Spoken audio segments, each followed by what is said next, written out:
Hey, what's up everyone? Today I wanted to make a OP04 blue and black Rebecca deck. This is one of the most oppressive decks in the format by far. It is really good. It has an answer to almost anything except for pure blue really, which just kind of sends everything to the bottom. Really the only hard matchup may be yellow if you get unlucky, but let's get into it. So definitely going to be a meta contender. We've just got 4 of almost every single Dressrosa card. 2 stadiums. Basically, the name of the game is understand the deck and understand the decks you're playing against, and then play as best as possible. You can search anything, you can search every single card in this deck. I don't bother with any blue cards, I don't bother with any navy cards. In my opinion, this deck is so good just as a pure Dressrosa deck. It doesn't really need anything else. So, we've got 4 blockers. Level 2 blocker, pretty self-explanatory. If you're going first, I look for this in my hand at first, so that on the second turn you can play a blocker and then use Rebecca's Search. Really good to just start putting bodies on the board as fast as possible, especially if you're playing against blue where they're just going to yoink everything off. You need to get that board presence established very early, or you're going to be screwed. For Olumbus, one of the best cards in the deck. I try to put out a Kyros on round 2 as well if I'm going first, if possible, or if I'm going second, I'll also do Kyros on round 2 and then use Rebecca's thing to search.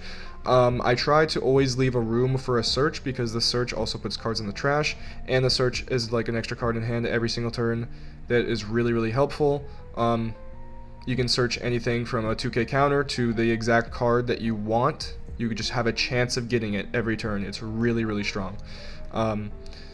So yeah, this card, -4 to any character, and then you KO a character. You usually use this with Kyros because Kyros is effect. If he's going to be KO'd, you can tap the stage or the leader and he won't be KO'd. So these 2 cards together are really stupid. Kyros is probably going to get limited. He is very strong. We have Gyatz just for the 2k counter. Never used his effect otherwise, unless it's to just summon him to get the sugar effect out. Yeah, just a 2k counter for the most part that's searchable. Kyros, on play, KO up to one of your opponent's characters with a cost of 1 or less, then trash 1 card from the top of your deck. And if he's KO'd, you can tap the stage or the Colosseum. Really good. Works well with Orlombus and Harjuden. I don't know if I'm saying that right. Anyways, going on. Oh, also, just like, if you have 2 Kyros on board and you're swinging 5 to their leader every single turn, you're either diminishing their cards in hand or you're making them block with something larger than 5. It's really annoying. It's almost impossible to out this card unless you're blue and you can just send it to the bottom. Very frustrating card to play against, and I apologize to everyone I play against it with. For Sabo, because he's a blocker, 6k blocker, draw 2, trash 2 on play, and then everything can't be KO'd by card effects. This also works very well with Orlombus. Because of Orlombus's effect, you just get it for free basically. So Sabo into the Orlombus effect, very strong, and Sabo just in general really strong, especially against like a black mirror match if they're playing navy cards or anything. Nothing being able to be KO'd is extremely strong. It just says every character. It doesn't even say like 5 or less like Rosinante does or whatever. For Harjudines, the -4 effect is very vital to have on board. I always like to have at least 1 Harjudin or 1 Orlombus, ideally both of them if the matchup is going super ideally in my favor, which usually it is, but usually I don't have both of these on board at the same time. Usually 1 is enough, especially if you have 15 cards in the trash, and you can just KO with cost 6 or less. So with either one of these, you're effectively KOing any character in the entire game. Really strong. Also, he's a 6 cost 7, and he just beats the shit out of everything, and it's kind of upsetting. But at the same time, I'm hesitant to attack with both of these, less hesitant to attack with the 7 because he's a 7, but with the 5, I tend not to attack with him as much because I don't want to defend him with the cards in my hand, because I really like to play the long game and stretch it out, because I know if I have all the board presence, I can just Kong Gun double attack twice for 4 lives instantly, and there's really nothing they have to say about it. For Bartolomeo's, 2k counter and a blocker, really good card. Want to see it going second, ideally. Play it on your second turn as a 3k or a 3 cost, and then tap or not tap, but use Rebecca's for the search. Anyways, 4 Luffy's, the most broken card in the deck. 7k, once per turn, return 7 cards from the trash to the bottom of your deck in any order and set him active. He does go over the Doflamingo effect, so if green plays Doflamingo and Luffy's rested, he won't get refreshed during the refresh phase, but you still can pay the cost to refresh him yourself, which is really, really strong and pretty much the biggest out to green that you could possibly ask for, and kind of the only way this deck beats green, I would say.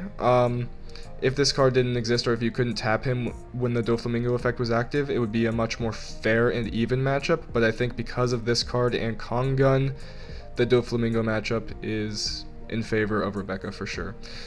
For Leo, on play, KO up to one of your opponent's cost 1 or lower characters, then trash 2 cards from the deck. Now you do have to rest your leader for this, so if you try to use Harjudin first to reduce, he will rest Rebecca, which would be very, very bad for you, because then you would play Leo and go, oh, I can't KO anything. Common misplay that I did at the beginning of using this deck. Might just take a few times to get used to it. Another thing you can do with Orlambus's effect is just summon this one of these, or just KO one of these, or even a level 2 blocker. Sometimes if I don't have anything on the board and I need to KO my own level 2 blocker, I'll do so just to out something else that's much more valuable for my opponent, but that's a little bit more situational. I have 4 Rebecca searchers. Searches top 3, trashes the rest. 4 Konguns, insane trigger, and insane event. Choose 1 character with Dressrosa, plus 6,000, and if your trash has more than 15 cards, this character gains double attack. Yeah, so with Luffy, you can take 4 lives in 1 turn fairly easily. You almost don't even need to take a life at all with this deck until late game, because Luffy will just completely destroy anything if you can get it on the board and protect it and everything like that. This card is insane. I played it at 2 at first, but it is like constantly winning me games. I would definitely play it at 4. In a pinch, you can always use this searcher or the leader searcher, search for it, and if you find it, it's pretty much GG every single time. Same thing with this card. This card is an instant 4 or lower KO, and if you have 15 cards in the trash, which if you're playing properly and optimally, you probably always will, you can just KO with 6 or less. So with Orlambus or Harjudin, you can KO a 10 or less effectively immediately. And then we have the stupidest event in the game. If your leader has the Dressrosa type, your characters that have the Dressrosa type can attack characters on the turn they're played. Now this is characters, not leader. I see a lot of people I'm playing against mess that up and they'll like try to summon in an attack with it, but it does say characters, and you cannot attack active characters unless it is Luffy. So that's another thing about Luffy. He can just be dropped on the board immediately, maybe with a Kongun or just with 3 Dawn under him, and he becomes a 10k that can attack your actives whenever he wants to. Really, really, really strong card. But I'm going to stop talking about the deck and sort of show you the deck and how it works and get into the gameplay here.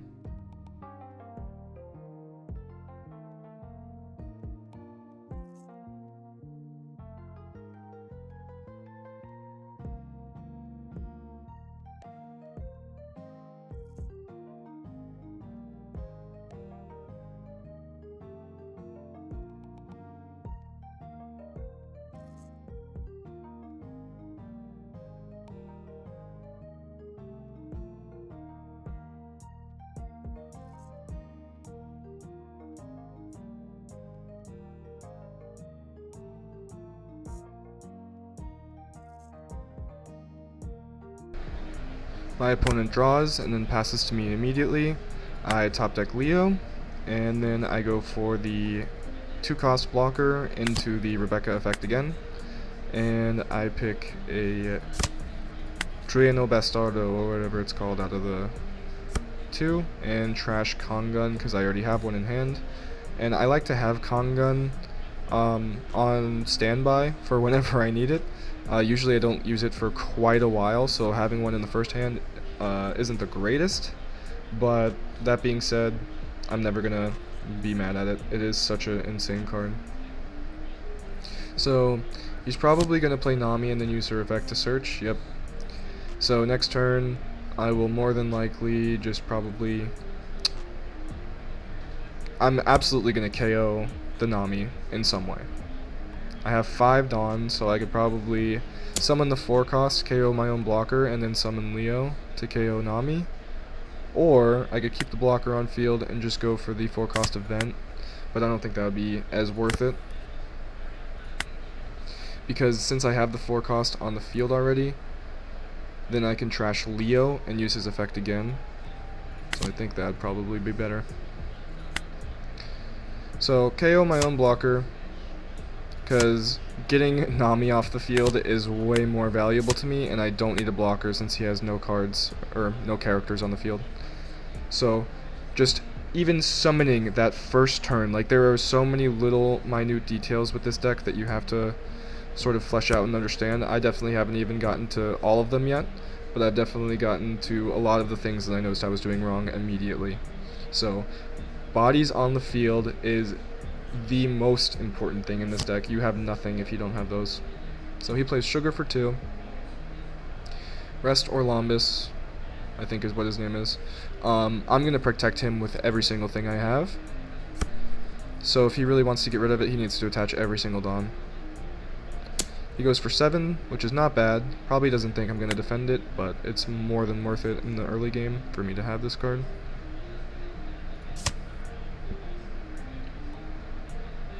Shout out to the person mowing their lawn at the same time I have to be recording a video.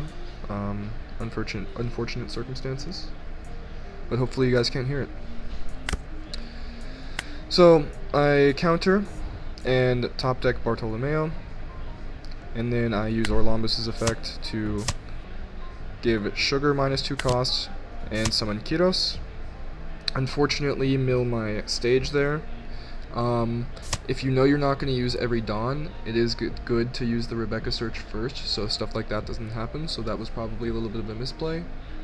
That was definitely a misplay, I think, depending on what I do here. Yeah, I think I'm just going to search and then Bartolomeo probably, but I should have searched first so I didn't throw my event in the trash right there. See, or my stage. See, that's some. I'm rewatching this and commentating over it now, and I'm seeing like, oh, that was definitely a mistake right there. So definitely a lot of work I still have to do on the deck. The deck itself, I think, is an amazing list, but in terms of how it's played, definitely some room for improvement there. So he plays a 7 cost Luffy with the Uda. Pretty typical combo that this deck does not care about at all. And he's probably going to swing into Orlambus, and I'm going to 2k counter for sure, because that card is insane, and I want it on the field as long as possible. So, I always play around Uda here, because I just don't want him resting my characters, and then attacking them with the leader. So, I'm probably just going to use the 4 cost after I peek here. Get the 7 cost Luffy, because it is really important to get that Luffy on the board as fast as possible. I forgot to mention that in the initial deck profile part. But yeah, getting that Luffy out as conveniently and as soon as possible is extremely important.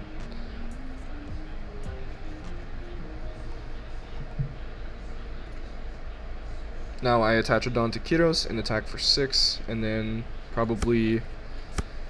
oh, attack for 7. Yeah, that's probably better. I already searched, I think, actually, so yeah, that makes sense.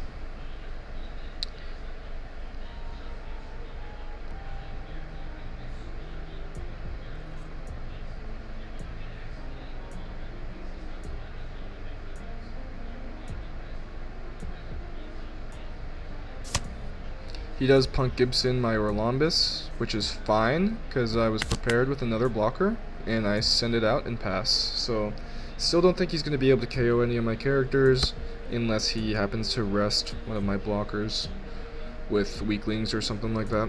Or another Sugar, maybe.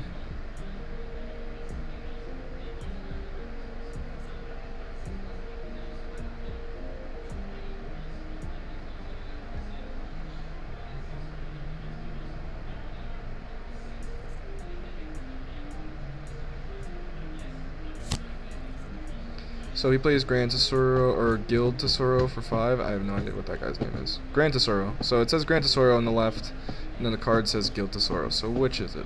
But yeah, Grand Tesoro for 5.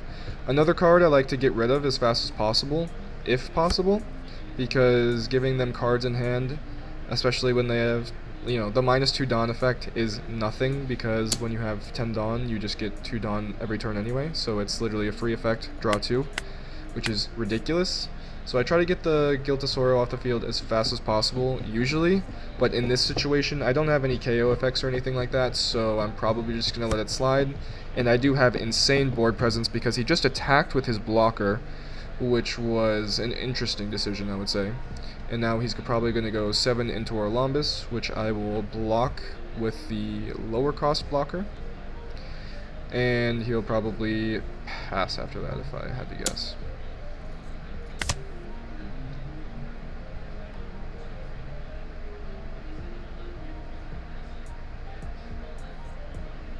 So he does pass. I top deck a Kiros, which is really nice. Some more removal, actually, so I can get rid of Tesoro if I wanted to. I peek for a Sabo, and I might actually use Sabo here to look for some more cards, depending on, or I might just get the Luffy out. It's pretty good time for the Luffy.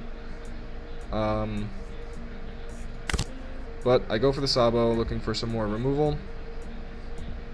Looking back at it, I think Luffy was probably the better play there. But I have so much board control, it doesn't really matter.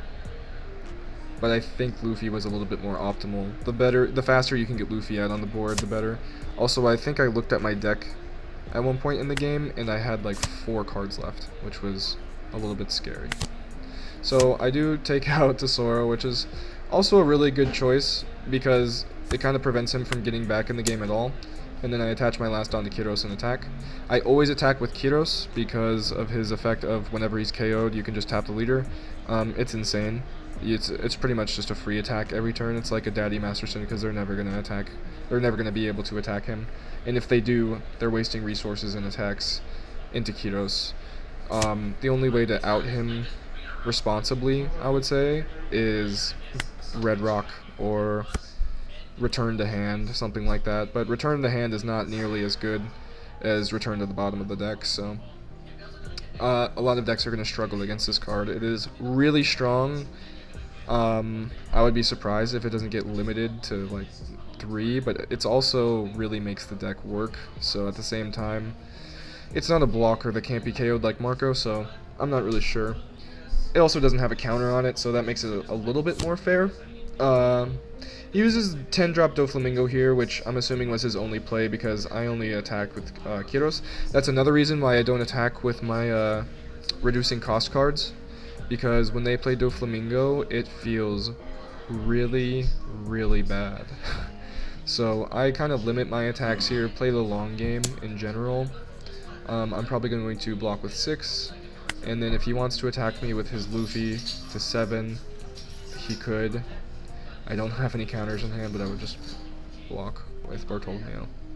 And that would be a poor decision for sure. So, going to the next turn, what I'm assuming I'm going to do here... Oh, I see why I didn't spawn the Luffy, deploy the Luffy now. I didn't have my stage this whole game. So the Luffy would have been kind of useless that turn, but I think this is a good enough time for him, maybe. Gonna tap and look for the event that KOs, and find it. So now I can just kind of get rid of the Luffy whenever I want. -4 to Luffy, KO Kiros, tap the leader, and then 4 cost to KO the blocker.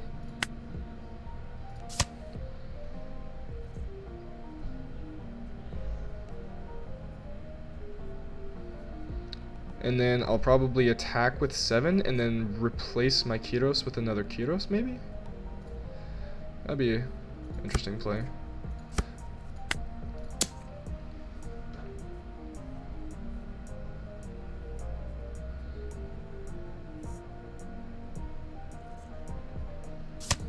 So I attack 7 and then replace Kiros with another Kiros in case he has another Dofi next turn, just so I don't have to deal with any extra nonsense.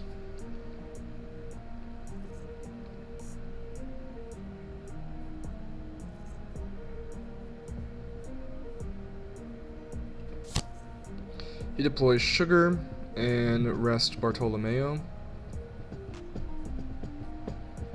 I'm assuming. Yep.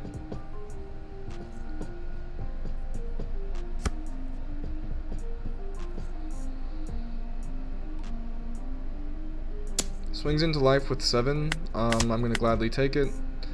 No reason not to. I'm pretty much guaranteed the win, barring any nonsense.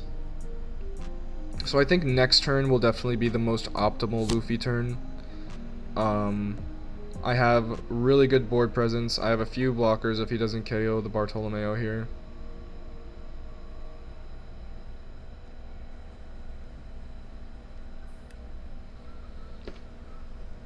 He should definitely kill the Bartolomeo here, I'm pretty sure.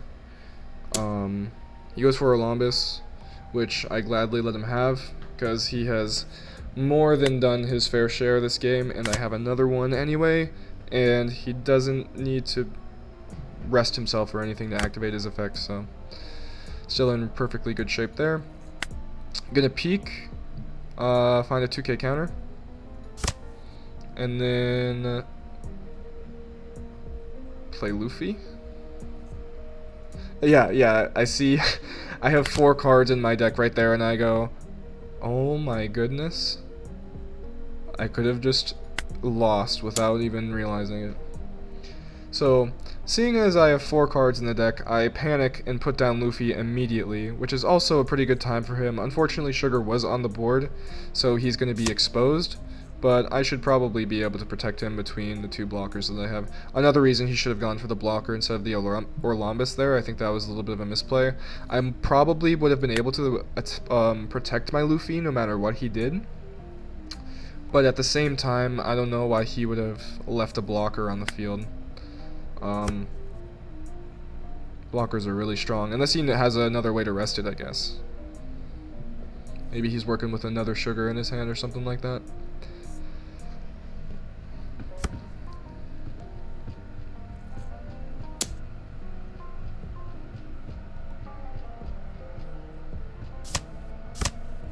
Swings into Kiros with Grand Tesoro, and I tap leader, happily. Not sure why he didn't target Luffy there. He should have been... I don't know what he was thinking. He should have definitely gone all out on the Luffy. I have 2 blockers anyway, so it's not like it really matters a ton. Because if he expends all the Dawn into attacking the Luffy, then he's definitely lost anyways. So he goes 10 into Luffy here. Attaches a Dawn to Doflamingo to see if I'll block or not.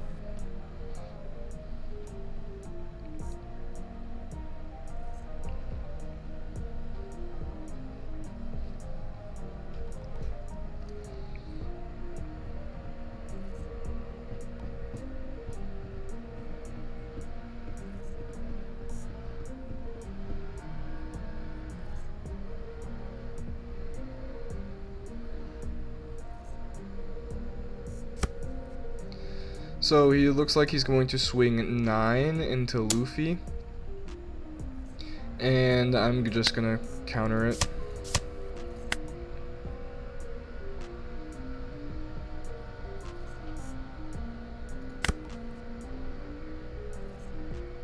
And now I'm gonna Kong Gun my Luffy, and probably just attach all 7 Dawn to him.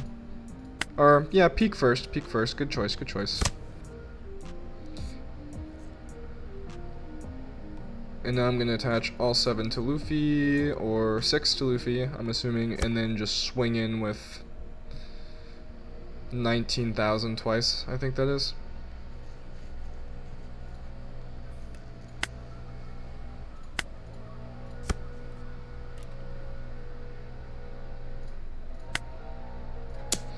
Swing in with 15,000 double attack, 2 active Dawn, almost certainly doesn't have enough to take care of it.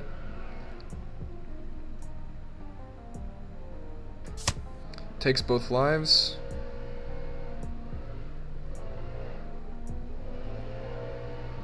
And then I'm realizing I have 1 card in my deck. If I did something stupid like play Leo or something, I could have just decked myself out right there.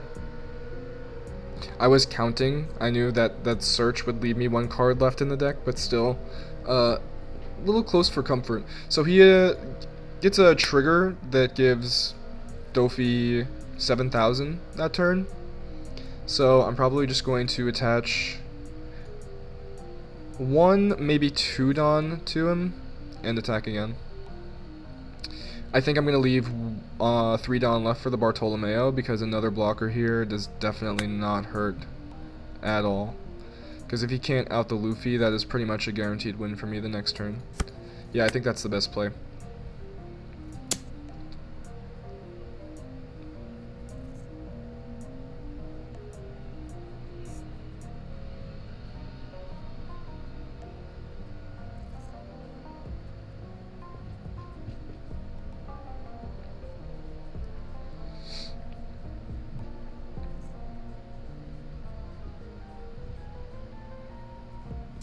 So I swing with 16 and he takes life, and then I play Bartolomeo and pass. No reason to use Kiros and get Punk Gibson or anything, or not that he had any Dawn left or anything, but just no reason to rest anything. I have the game the next turn, without a doubt, if I don't. The last thing you want to do against this deck is rest everything and then they drop a Dofi when you're not expecting it and you lose. It's happened to me on more embarrassing occasions than I care to admit.